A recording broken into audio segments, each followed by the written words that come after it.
seja bem-vindo a mais um Alto Estilo. No programa de hoje, a gente vai falar sobre o Outubro Rosa, o mês de prevenção ao câncer de mama, de conscientização sobre essa doença tão grave. Para isso, a gente recebe a Renata Moraes, que é coordenadora do Centro Municipal da Mulher. Vamos falar também sobre o Observatório Social do Brasil, seção Campos Gerais. E quem conversa com a gente é a coordenadora da instituição, Paula Chamini, e também a Georgia Bimbochenek, que há poucos dias assumiu a presidência da entidade. Nosso outro assunto é contar as aventuras da Dora Doralice, uma boneca de mola que amola. Quem vem falar sobre a personagem é a autora do livro, Karen Fadel. É um instante só, eu já volto. Não saia daí.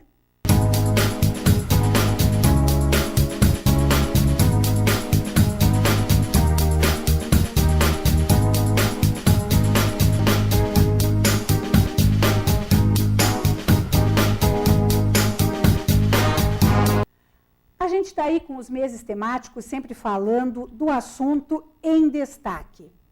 Esse mês, claro, Outubro Rosa, mês de conscientização de prevenção do câncer de mama. Dos meses temáticos, é um dos mais antigos. E será que ele está conseguindo bons resultados? Pois é isso que nós vamos ver aqui em Ponta Grossa, o que está acontecendo com a Renata Moraes, que é a coordenadora do Centro Municipal da Mulher. Renata, prazer te receber, seja bem-vinda. Obrigada e obrigada pelo convite. Renata, ano passado a gente já conversou, né, sobre como é que anda aí a conscientização das mulheres, e eu te pergunto, volto a te perguntar, como é que está as nossas pontagrossenses? Como é que elas estão se comportando? Olha, as pontagrossenses, aquelas principalmente que nunca fizeram o exame, ainda é a nossa principal foco, né? Porque acaba acontecendo que são as mesmas mulheres que procuram as unidades de saúde. Então, pelos nossos índices e indicadores que nós fazemos, né, todo ano, ainda nós não conseguimos atingir o número dessas mulheres que não fizeram o exame de mamografia ainda pela primeira vez. E a gente sempre teve, porque muita gente tem medo, tem isso, tem aquilo, mas muita gente diz, mas não tem exame. Uma época sobrava exame bastante. Hoje, como é que é essa realidade aí da oferta e da procura? Então, a questão da mamografia não tem demanda reprimida. Nós temos dois tipos de mamografia, a de rastreamento e a diagnóstica. O prazo, assim, em média, é 1 mês a 2 meses para a realização do exame. Então, não há o porquê não procurar a unidade de saúde. Qual que é a diferença dessas duas mamografias? A mamografia de rastreamento, que é a preconizada pelo Ministério da Saúde de 50 a 69 anos, são aquelas mulheres que não têm sintoma algum. Então, essas mulheres, por mais que elas não tenham sintomas, elas têm que fazerem a mamografia para poder fazer esse rastreamento. Porque se caso diagnosticado o câncer, né, quanto antes, 100% de cura, né? Então, ela tem uma chance bem maior de cura.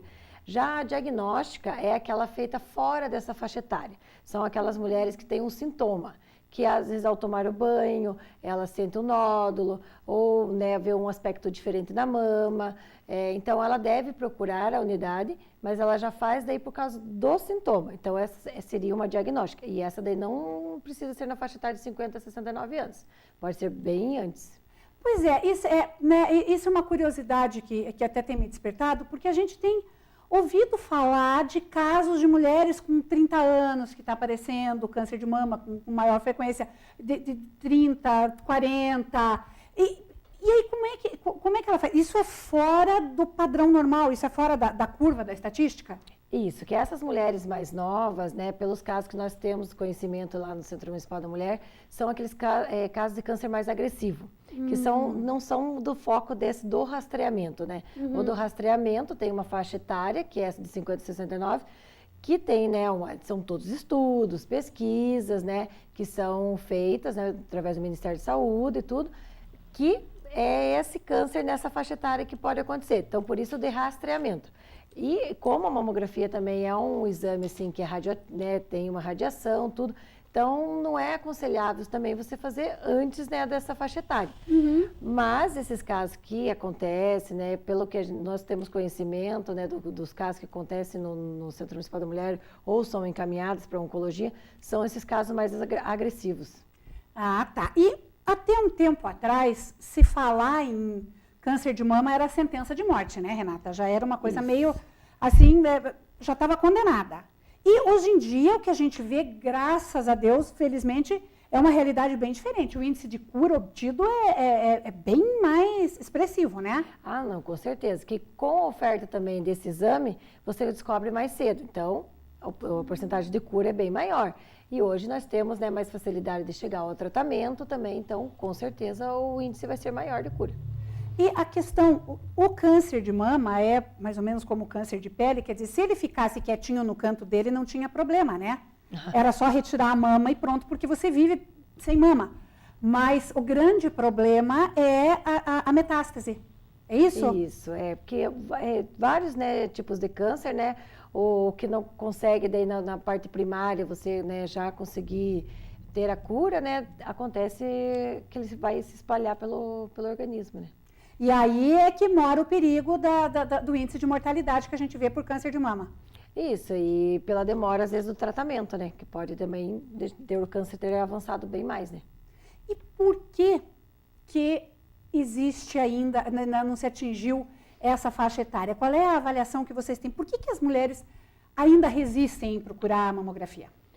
Muitas têm o medo de descobrir a doença, né? Porque como não me incomoda, não dói, por que eu vou procurar, né? Sarna para me coçar, como diz, né? Assim, né? E muitas têm, às vezes, medo até do exame.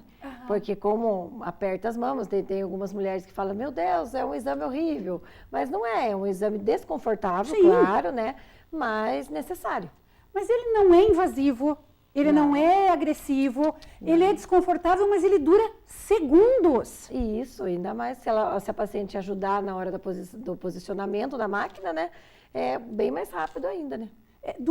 Não é uma coisa que você vai comemorar, é como ir no dentista, né? Claro. Não é uma coisa assim agradável, né? Isso. Ou fazer um exame de sangue, mas ele é menos invasivo, inclusive, que um hemograma. Com certeza. E ainda assim, as mulheres, o que está sendo feito para tentar conscientizar essa faixa? Então, o mês de outubro, né, a Secretaria de Saúde, como em todos os lugares, nós usamos esse mês para fazer a conscientização, né, do câncer de mama.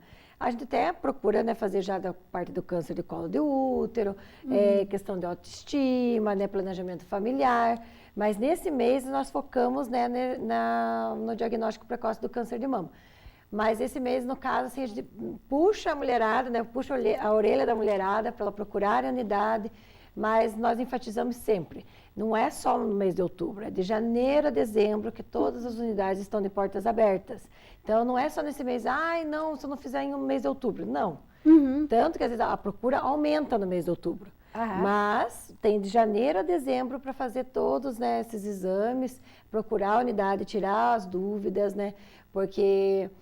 às vezes elas têm dúvida até, não, mas eu faço o autoexame. Hoje nós não é mais não é comentar, não é fazer o autoexame. Você é conhecer suas mamas.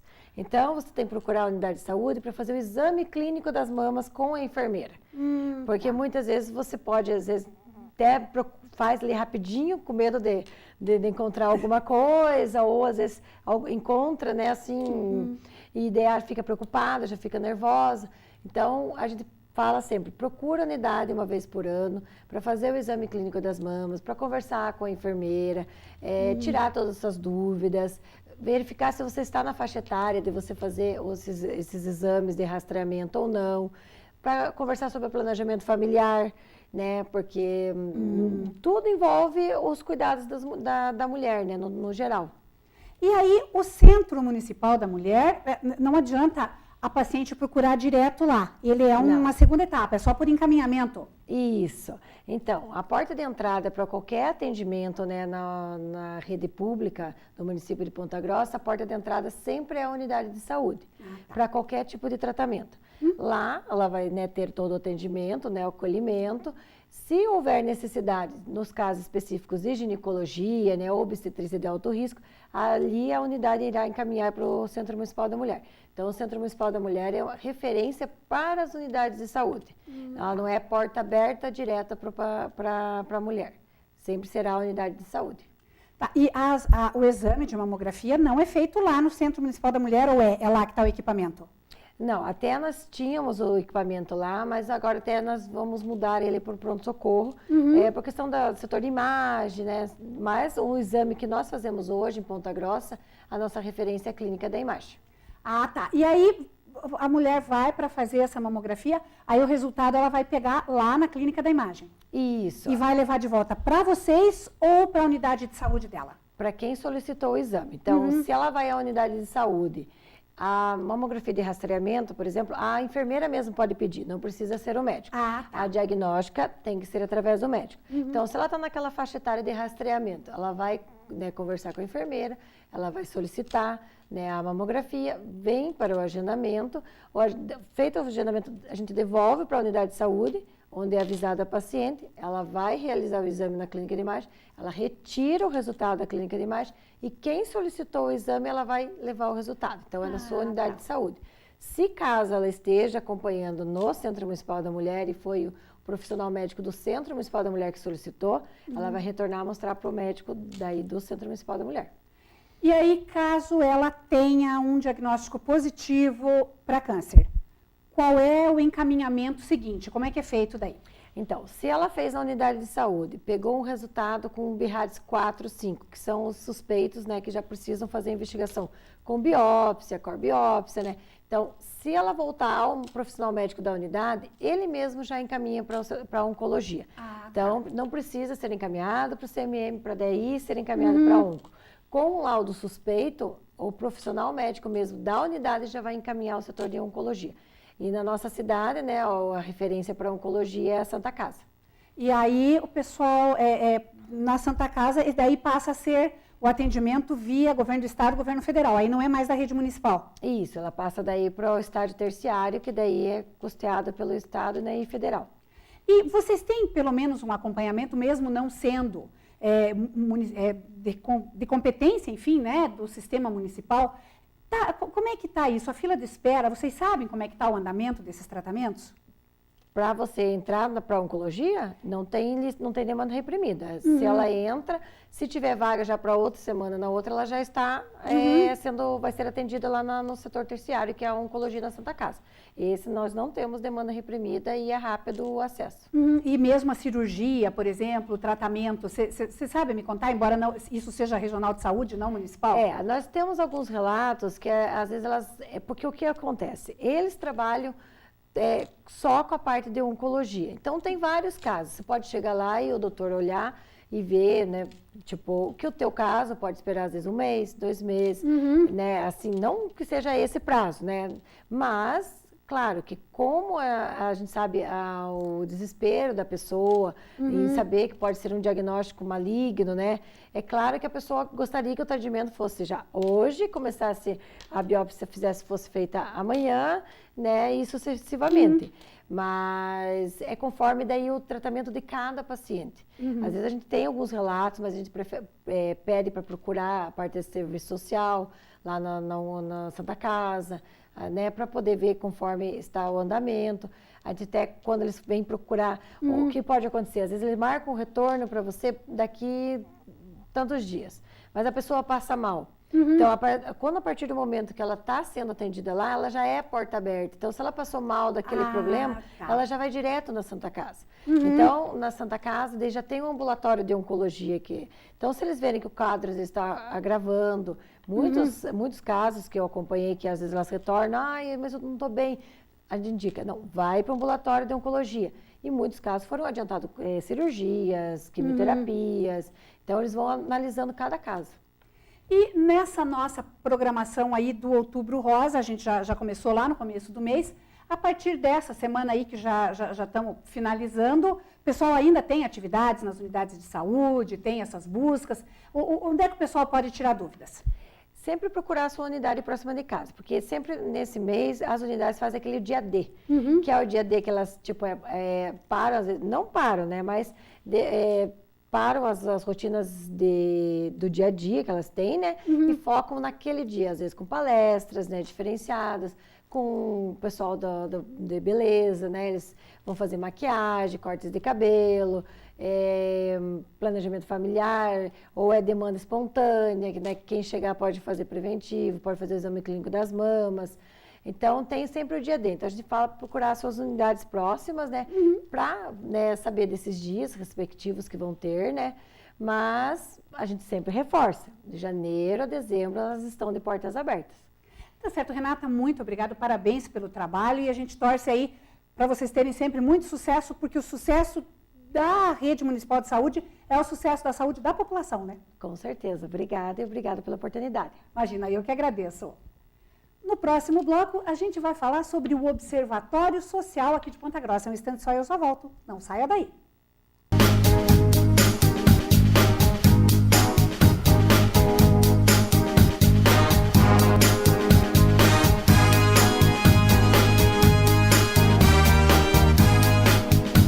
Nos últimos tempos, o controle da sociedade sobre o poder público ficou mais intenso. Pelo menos o assunto ficou mais debatido. Infelizmente, a motivação não foi das melhores, mas alguma coisa boa a gente sempre colhe de resultado. Só que muito tempo antes dessas crises todas, uma instituição no Brasil, um braço aqui em Ponta Grossa, já vem fazendo esse trabalho. É o Observatório Social. E a entidade agora trocou de diretoria. Para falar um pouco sobre o trabalho, eu recebo a Georgia Buchenek, que assumiu a presidência, e a Paula Chamini, que é coordenadora do Observatório Social do Brasil, Ponta Grossa, né? Campos Gerais. Prazer recebê-las, sejam bem-vindas. Obrigada, Ana Cláudia. O prazer é todo nosso. O observatório, você já está lá há um tempo atuando na diretoria, né? Eu sou sócia fundadora, né, do Observatório Social dos Campos Gerais. Ele iniciou em 2009 e já fui vice-presidente. E esse ano eu assumi, 2 semanas atrás, a presidência. E a posse foi semana passada. E que hora para assumir a presidência do Observatório Social, hein? Na hora que tudo está aí numa linha de tiro, assim, fantástica. Na verdade, nós estamos vivendo um momento muito de intolerância, né? As pessoas estão intolerantes. Mas o nosso papel é observar, né? O Observatório Social, ele tem como objetivo fiscalizar as contas públicas, mas não no sentido de fiscalizar por fiscalizar. Ela tem o intuito de colaborar com o controle social. Né? Nós não estamos ali para impor nada. Simplesmente, nós exigimos tanto a cobrança dos impostos, né? Fazemos campanha para a cobrança dos impostos, e aí surgiu, mas para onde que vão esses valores, né? Esse dinheiro? Então, assim, nós ajudamos a administração pública melhor administrar os recursos que são arrecadados. Né? Então, é uma associação sem fins lucrativos, apartidária, ninguém tem partido político, ninguém torce para ninguém ali dentro, e nós também não entramos na Câmara ou no Poder Executivo com o intuito de apedrejá-los, né? Ou para apontar os erros. Nós estamos ali para colaborar, para que a lei seja aplicada e que seja cumprido da melhor forma possível o processo licitatório, por exemplo. É que hoje nós estamos vivendo uma época em que se inverteu, e você é advogada, você sabe, sempre o princípio fundamental do direito todo mundo é inocente até prova em contrário. Hoje, infelizmente, justamente com essa intolerância que você falou, parece que todo mundo é culpado até prova em contrário. Então, quer dizer, o Observatório Social, até onde me conste, não está lá para jogar pedras, né? Para culpar as pessoas, porque dá a impressão muito pelo que passa essa imagem, está lá para acusar de dedo em riste, e não é esse o objetivo, né? Não, de forma alguma nós vamos acusar, muito pelo contrário. Um dos objetivos do observatório, que nem eu já disse, é acompanhar. Então, por exemplo, uma das frentes do observatório, né, além de educação fiscal, que tem campanhas de educação fiscal para conscientização da importância de pagar impostos, né? Nós também temos uma linha de acompanhamento, por exemplo, de processos de licitação. Né? Então, quando uma empresa, quando a prefeitura abre o edital de compras, né? O observatório fomenta esse edital para comunicar para outras empresas que têm aquele mesmo material que pode ser fornecido. Isso vai estar fomentando a concorrência, as empresas da cidade, da localidade, a poderem estar participando, porque isso é o nosso interesse. Em que sentido? Interesse de Georgia enquanto pessoa, enquanto cidadã. Porque quanto tiver maior número de empresas participando, maior concorrência e o valor vai ser melhor, né? Claro. Então, todo mundo ganha. Se a prefeitura, né, os cofres públicos puderem estar economizando, a população ganha. Porque com esses recursos que eles deixam de gastar mais por um determinado objeto, vai estar, entre aspas, sobrando para que possa ser investido em outra necessidade do município. E Paula, você que, né, é coordenadora, como é que funciona essa questão logística, né? Porque antes era Observatório Social dos Campos Gerais, né? Depois mudou Observatório Social do Brasil, Ponta Grossa, Campos Gerais. Como é essa logística aí? É uma instituição de nível nacional. Isso. O Observatório Social do Brasil, Seção Campos Gerais, ele é um braço do Observatório Social do Brasil. Então, nós trabalhamos em rede, existe uma metodologia padronizada nos 139 municípios em que hoje existem unidades do Observatório Social, e nós trabalhamos em todas as vertentes, digamos assim, com uma mesma metodologia. Claro, com alguns ajustes por conta, né, de questões locais, de questões pontuais em relação a períodos de acompanhamento, a quantidade de pessoas dedicadas a determinadas áreas, a um trabalho específico em relação aos voluntários, ao gerenciamento desses voluntários, né, do programa de voluntariado, mas de modo geral nós temos uma metodologia, tanto de análise, por exemplo, de editais, nós temos uma metodologia de acompanhamento de obras, nós temos uma metodologia de entregas, né, de acompanhamento de entrega, nós temos uma metodologia de acompanhamento e monitoramento da Câmara Municipal, né, do Legislativo. Então, cada um dos trabalhos, nós temos vários projetos que acontecem em âmbito nacional, porém, localmente, né, eles são executados de forma local, mas eles são executados em vários municípios do Brasil. Então, ela é uma rede, nós trabalhamos em rede. Então, nós temos o suporte do Observatório Nacional, né, do Observatório Social do Brasil, mas cada unidade, ela tem a sua independência, tem a sua autonomia em relação à forma de conduzir os trabalhos, de formar a equipe, né, e de conduzir as atividades. Então, quer dizer, o observatório vem bem mesmo ao encontro do que a gente sempre diz, que não basta só você exercer o voto. Você tem que acompanhar o que o teu eleito, tenha votado nele ou não, quer dizer, o que o eleito está fazendo. Então, o Observatório Social, ele trabalha nessa linha. Sim, na verdade, nós somos uma entidade que trabalha na gestão do controle, na gestão do recurso público e no controle social. Então, o nosso objetivo maior é que os recursos públicos, né, a arrecadação do município, ela seja aplicada de forma correta, de forma devida e dentro do que prevê tanto a legislação quanto os próprios editais. Então, se você lança um edital para um determinado produto, o que o observatório faz é acompanhar esse processo para que aquele produto, de fato, seja comprado, seja adquirido, sem sobrar ou faltar nenhum ponto que o edital relaciona. E também em relação a todo esse trabalho, a essa metodologia do observatório, nós trabalhamos de forma bastante direta com os responsáveis. Por exemplo, se nós encontramos qualquer não conformidade, que é assim que nós chamamos, nós não chamamos de erro, nós não chamamos de problema, é uma não conformidade. Então, a partir do momento em que nós diagnosticamos essa não conformidade, o nosso trabalho é oficiar, no primeiro momento, o órgão responsável. Então, se há uma licitação de uma determinada secretaria, de uma determinada autarquia, para eles, são eles que receberão o nosso documento, né? E é todo através de documento físico mesmo, nós oficiamos mesmo. Então, esse ofício é encaminhado ao responsável daquele processo ou daquela situação, daquele caso, para que ele avalie e faça o ajuste necessário. Estando o ajuste resolvido, aquela questão resolvida, né, de acordo, e nos respondido esse ofício, o processo segue, seja ele licitação, seja ele monitoramento, seja ele qual for. Não resolvido, nós temos mais duas instâncias, que são a Câmara Municipal e que tem, né, o dever de fiscalizar, né, uma das suas atribuições. Ou caso não tenhamos, né, resposta dentro dessas duas esferas, ou resposta satisfatória à solução, né, daquela não conformidade, aí sim a última instância é o Ministério Público. Então, até chegarmos lá, né, temos outras etapas e sempre de forma sigilosa, né? Nós não fazemos nenhum tipo de divulgação em relação a isso. E você falou o trabalho dos voluntários, treinamento, recrutamento. Como é que vocês conseguem esses voluntários? Da onde que eles vêm? Muitos são universitários, né?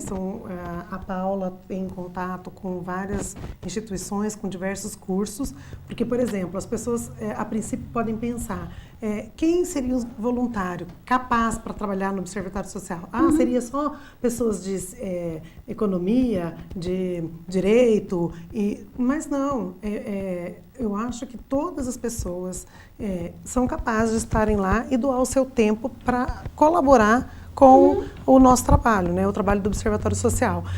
Por exemplo, teve até um caso inusitado, porque nós acompanhamos as licitações das merendas, né? E a merenda escolar, quem vai fiscalizar a merenda escolar são os alunos de nutrição. Isso. Por que não? Exatamente. Aí a Paula pode estar falando melhor sobre isso. E como é que funciona esse direcionamento desses voluntários?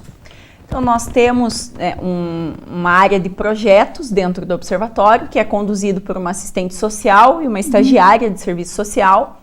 Esse projeto, no caso, ele é elaborado, ele é criado, né, para algumas áreas, e aí nós fazemos essa captação. No caso, nós já temos alguns voluntários, né, alguns já cadastrados conosco, e quando eles fazem esse cadastramento, eles já nos dão algumas áreas de interesse.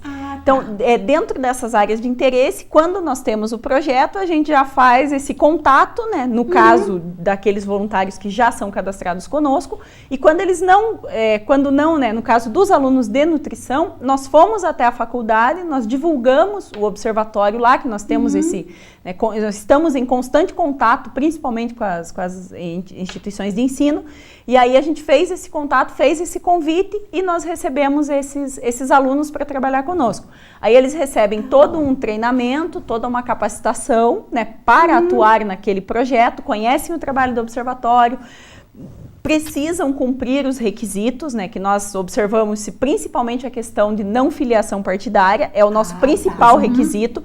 Então, a partir do momento em que o voluntário, ele entra, ele deseja fazer parte do observatório, nós buscamos, primeiro passo é buscar a questão do título de eleitor. Então, não há filiação partidária, ele pode fazer parte do nosso quadro, ele preenche um termo de voluntariado, um termo de sigilo e o compromisso dele de trabalho conosco, e aí ele entra nos processos de capacitação para poder atuar e trabalhar no projeto. E acredito que uma restrição possa ser o funcionário público, por exemplo? Também. Porque, não que você vá pressupor de alguma má-fé ou alguma coisa, mas até pelo conflito de que quem está diretamente envolvido, quer dizer, não adianta você revisar o seu próprio texto, a gente em jornalismo não adianta, porque provavelmente você vai deixar passar as não conformidades. E se você é um controle externo, quer dizer, não adianta você fazer lá dentro, né? Esse no caso é um outro impedimento, digamos assim, por conta do nosso código de ética, que nesse caso se enquadraria conflito de interesse. E não só o funcionário público, como algumas áreas, por exemplo, nós não podemos, em alguns momentos, nós não temos, alguns engenheiros, por exemplo, já aconteceu, de que eles foram, né, remanejados ali, ou foram, o projeto passou para outro profissional, porque ele tinha algum tipo de envolvimento, ou teve algum tipo de envolvimento com aquele projeto, ou com aquela empresa. Então, para evitar conflitos de interesse, nós tivemos essa como questão também. parentes de pessoas que são pessoas públicas, né, que são políticas, aí também, por mais que ela não seja filiada a nenhum partido, há um interesse indireto, né, que pressupõe que ela não poderia estar ali se voluntariando. Porque se você tem um projeto que é teu, é claro que você tem um olhar de carinho diferente, né? Você vai olhar com olhos mais gentis, né, pelo menos. E questões, por exemplo, vocês falaram das licitações públicas, né, da Câmara, da Prefeitura, e quando se trata de outros órgãos que também trabalham com dinheiro público, por exemplo, Universidade Estadual, ou INSS, aí não é de abrangência do Observatório? Não. o observatório, a princípio, isso pode ser que venha a ser um braço no futuro, mas a princípio é somente a administração pública, a legislativa e executiva, né? Não temos interferência, né? Não cabe a nós, até porque o nosso o observatório é novo, né? Uma instituição recente que começou em Maringá com a indignação da população, então assim é paranaense, né?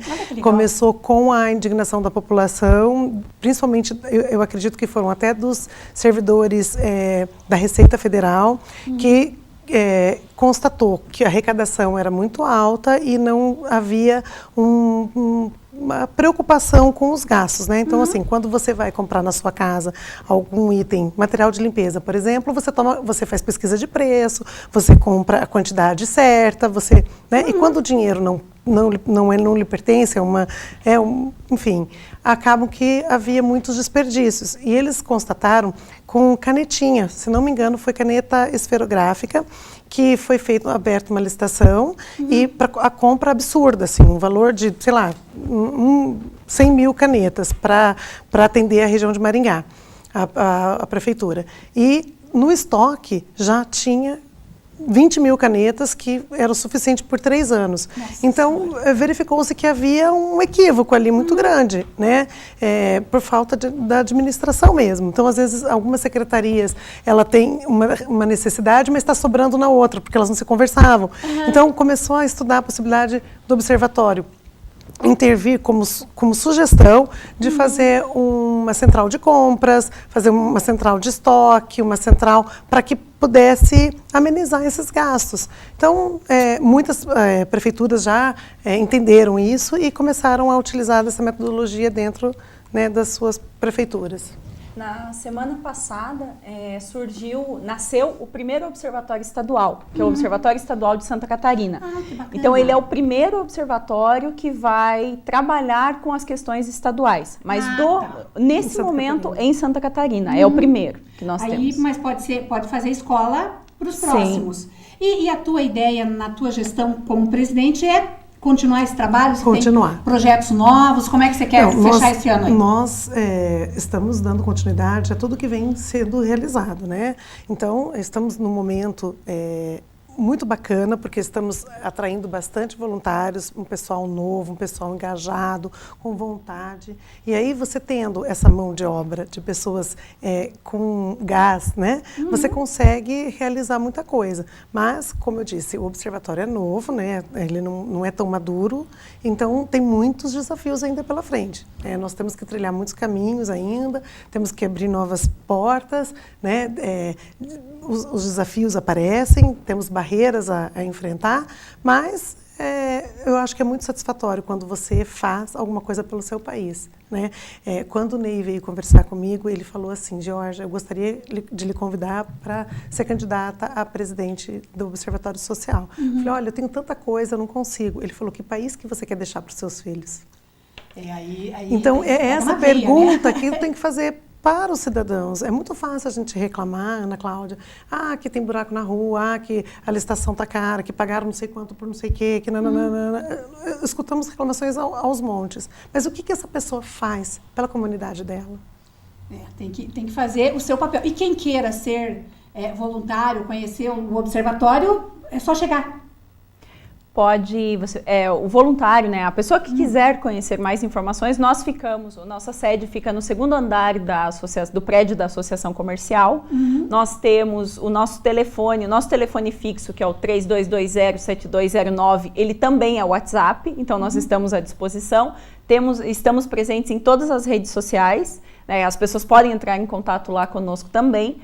E estamos, né, abertos a todas as áreas, a todas as pessoas que tenham interesse, a todos os cidadãos que tenham o desejo de transformar a indignação em ação. Esse é o objetivo do Observatório. Bacana. Gente, muito sucesso para vocês aí nesse trabalho. Disposição, esse espírito cidadão e patriótico. E a gente está aqui à disposição sempre que vocês tenham aí assuntos para divulgar. Obrigada, Ana Cláudia. Obrigada. Sucesso. Obrigada. No próximo bloco, a gente vai falar sobre lançamento literário. É um instante só e eu já volto. Não saia daí.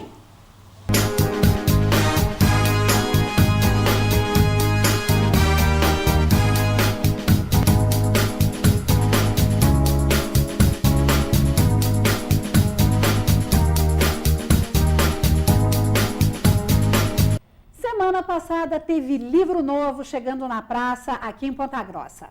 E o lançamento foi especial em comemoração ao Dia da Criança. Quem chegou para dar o ar da graça foi a Amola, uma obra da Karen Fadel, que eu tenho o prazer de receber aqui. Karen, seja bem-vinda. Muito obrigada, o prazer é todo meu. Estou lisonjeada com o convite a partir do momento que eu lancei esse livro, que é, para mim, um sonho muito realizado. Bacana, eu sempre tenho o privilégio de conversar com escritores e escritoras em Ponta Grossa. Nós temos aí, nós temos um celeiro muito grande de produção literária, e eu acho isso encantador, né? É uma coisa que me orgulha na minha terra. E eu vejo sempre que eles dizem que um livro é igual a um filho. Exatamente. Eu sempre quis, na realidade, lançar um livro. E a partir do momento que lancei, me sinto realizada com o sucesso que está sendo essa obra. E é um filho porque a partir do momento que você toma ele com carinho, você faz todo um processo, né, para chegar até ele, que culmina numa obra final de muito amor. E eu costumo dizer que tem 3 coisas que nós temos que ter, né, ou desejamos ter. Um filho, eu tive. Né? Um livro eu escrevi com muito amor e alegria, e agora falta plantar uma árvore, mas posso sentir-me realizada, pois as sementes de amor, de carinho, já estão sendo plantadas através das palavras deste livro.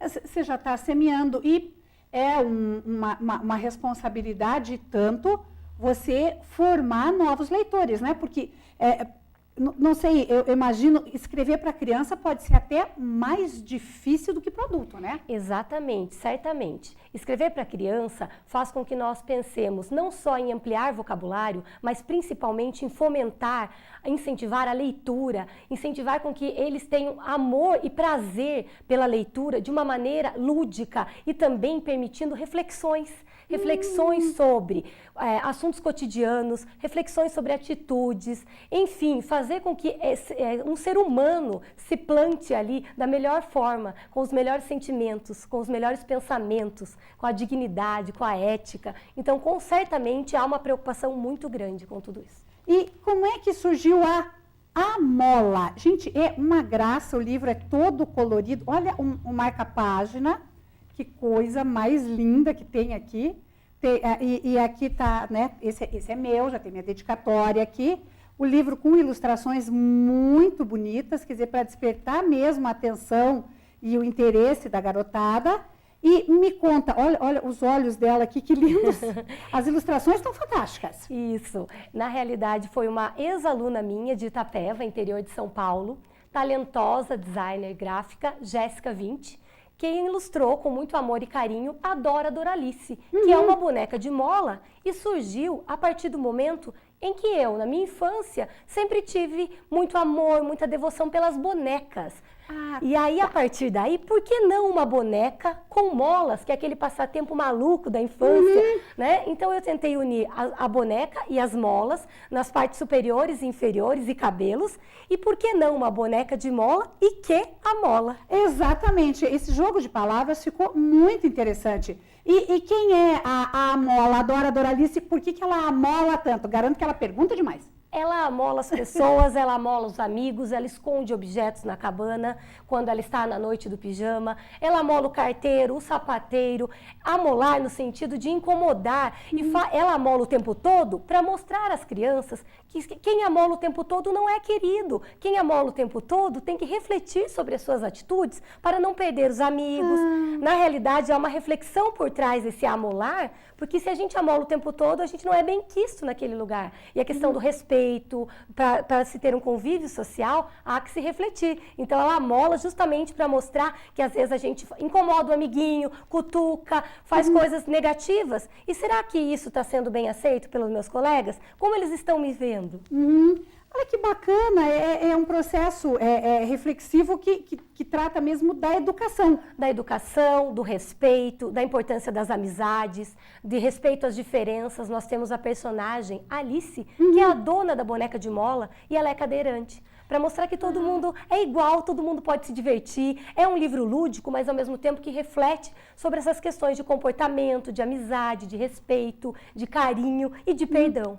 Esses valores que hoje em dia tá complicado, né? Quer dizer, não dá para perder a oportunidade mesmo de estar fomentando isso, né, Karen? Exatamente, a gente tem que incentivar que as pessoas sejam cada vez mais humanas, que as crianças, principalmente, que elas levem para cada um o melhor de si. Não é? Então, através desse livro, eu busco reflexões sinceras, de muito amor e carinho, de bondade, de alegria. Eu tento levar para as pessoas a semente do bem, a semente do amor, a semente da amizade, tão esquecidas nos tempos atuais. Temas tão importantes e relevantes que se perdem no contexto da sociedade vigente. E você, a Amola é teu primeiro livro, mas qual que é a tua trajetória até virar escritora? Eu sou nascida no interior de São Paulo, em uma cidade chamada Itapeva, e desde os 13 anos comecei a escrever poemas para o extinto jornal Tribuna. Ai, que legal! Sim, e os poemas tratavam de temas cotidianos, da adolescência, e eu, naquela época, já disse, eu vou escrever um livro um dia. Né? Não foi naquele momento, enfim, depois na idade adulta, formada em letras, já pós-graduada em tradução, né, de espanhol português, português e espanhol, eu voltei a interessar-me pela escrita mais madura de crônicas, para a Folha de Itapetininga, não é? E aí, com a chegada da minha filha em 2012, foi que afloraram mais sentimentos lúdicos e de criatividade, de amor. E aí comecei a dizer, nesse momento eu vou escrever um livro para crianças, porque eu me identifico muito com o mundo infantil, essa minha visão lúdica da vida, de achar que tudo pode ser bom, lindo, colorido, assim como nós enxergamos os sentimentos do coração. E olha que é um desafio e tanto, né? Porque você pega essa criançada aí, a tua filha é de 2012. Isso. Então ela é dessa geração aí 3.0, essa geração que já nasce com chip no dedo, né? Eles são absolutamente digitais e multimídia. Como é que você faz para atrair essa criançada para o bom e velho livro? Eu faço com que eles tenham uma sensação positiva com o livro. Então eu conto a história de uma maneira tão lúdica, divertida, eu canto a história. Então eu fiz uma música que foi cantada no lançamento para mostrar que essa boneca de mola, ela mola e amola, mas ao mesmo tempo ela não vai só amolar. O que vai acontecer por trás disso? Então a história tem suspense, a história tem aventura. Dessa maneira eu trago eles de volta para uma realidade que pode ser tão deles, né? Tão palpável. Por que não voltar aos passatempos como molas? Eles até ganharam molas no lançamento do meu livro. Então eu consigo resgatar esses sentimentos que estão lá no fundo. E a gente pode pensar também como adultos, né? Por que não resgatar nossas crianças interiores? Por que não voltarmos a ver as coisas com alegria e entusiasmo, como víamos? O Amola permite tudo isso, essa visão lúdica e alegre da vida. Que bacana! E esse é a porta de entrada de muitos outros aí?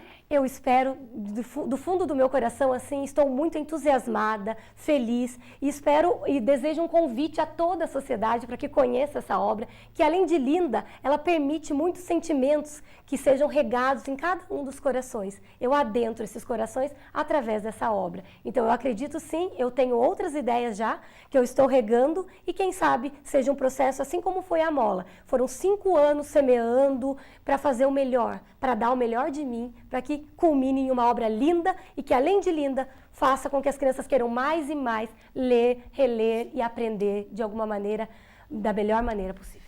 E pessoal que queira adquirir o livro, onde é que encontra? Na Livrarias Curitiba, em Ponta Grossa, né, na livraria física, não está pela internet ainda, e também através do telefone 41 99 116 3502. Então, tá ok. Karen, muito obrigada pela entrevista, parabéns aí pelo livro, muito sucesso, e quando tiver novidades, venha contar aqui pra gente. Com certeza, eu estou lisonjeada pela presença, de estar aqui na sua presença, e eu agradeço a todos que estão assistindo, e eu espero mesmo que eu venha contar muitas outras aventuras, porque essa boneca de mola não pode parar, porque além de amolar, ela faz com que a gente se apaixone. Tá certo, muito obrigada e parabéns pela obra. Muito obrigada, até a breve. Até.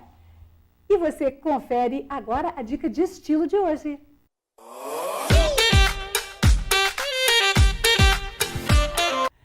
Estamos aí em ritmo de alto verão na coleção 2018-2019 da CS Club. Por isso, estamos trazendo peças novas, lançamentos para te mostrar. E claro que só vão melhorar com o passar das semanas, chegando mais peças. Isso ainda é só o preview.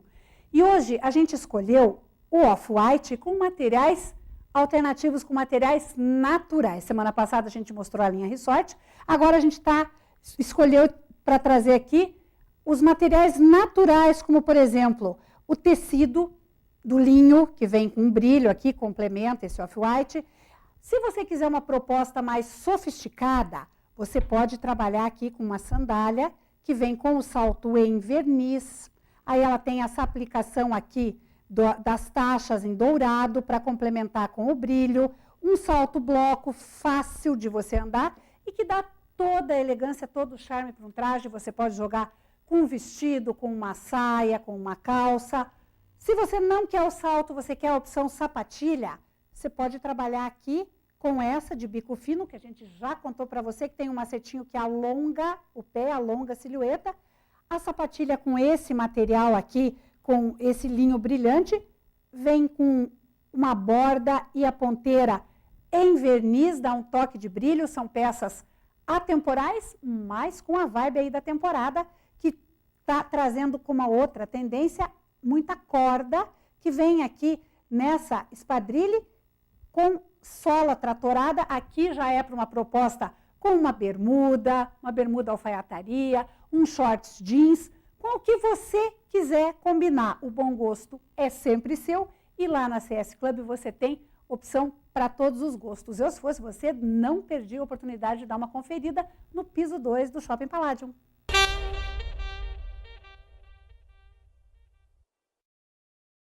O Alto Estilo de hoje fica por aqui. Lembrando que o nosso e-mail é programaautoestilo@gmail.com e o telefone 991323536. Eu quero deixar um abraço muito especial para a equipe de New Hair Design, para o pessoal da CS Club e também para a Lorena, da Dona Z Semijoias, que hoje mandou aqui para a gente, em clima de outubro rosa, essas peças em cristal rosa, ródio branco e também em zircônia, que dá esse brilho, esse astral todo especial.